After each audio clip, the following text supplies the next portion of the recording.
Finally, the deal is done. And finally, we see Alexander Isak training. The first time he's trained with teammates for over 3 months. The saga is over and his relief is clear to see. Isak's deadline day deal meant he had a busy and long day, eventually arriving at the Sweden team hotel in the early hours, looking pretty exhausted.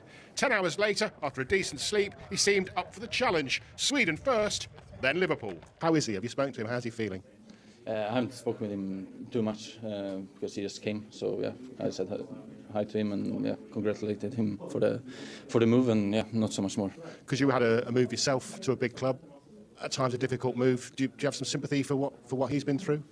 Yeah, as I said earlier about my situation, I think it can be the same, that you don't really know what's been going on behind, and so.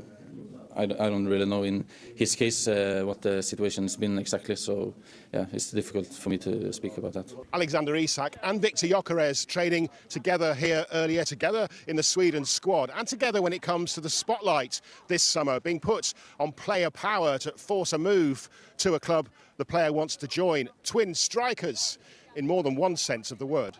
There's talk, obviously, of player power getting too important in the transfer market. Is that unfair to say that? What do you mean? Player power, like forcing moves.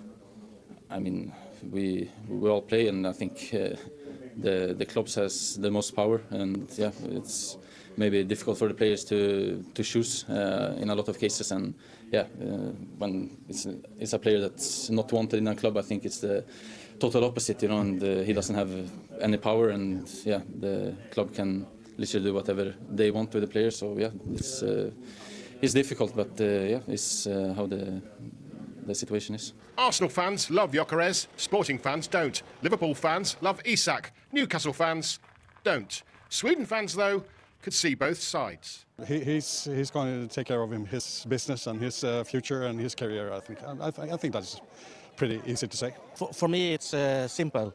You have a contract and you follow it. What do you think of him then? I think he's a great player. He's a great player. He has performed in every club he's been in. I think he's a great football player. Isak could make his Liverpool debut at Turf Moor a week on Sunday, and those who know him well say he'll have no problem living up to his 1.6 billion krona price tag. This Stockholm-based journalist has been covering Isak since he was a 16-year-old. What struck me back then, and the reason I always expected this day to come, is because of how mature he was. Even at that age, he was just an incredible talent, but he also had the brains to back it up. Meanwhile, Arsenal fans have quickly taken to their new signing and his latest goal celebration. What was that about? No, I just had to check if it was good or not. So, that's what I did. It is good. Yeah, thank you. Right. Alexander Isak is good now too. The summer was hairy at times for him. Now he aims to again make striker headlines for all the right reasons. Gary Cottrell, Sky Sports, Stockholm.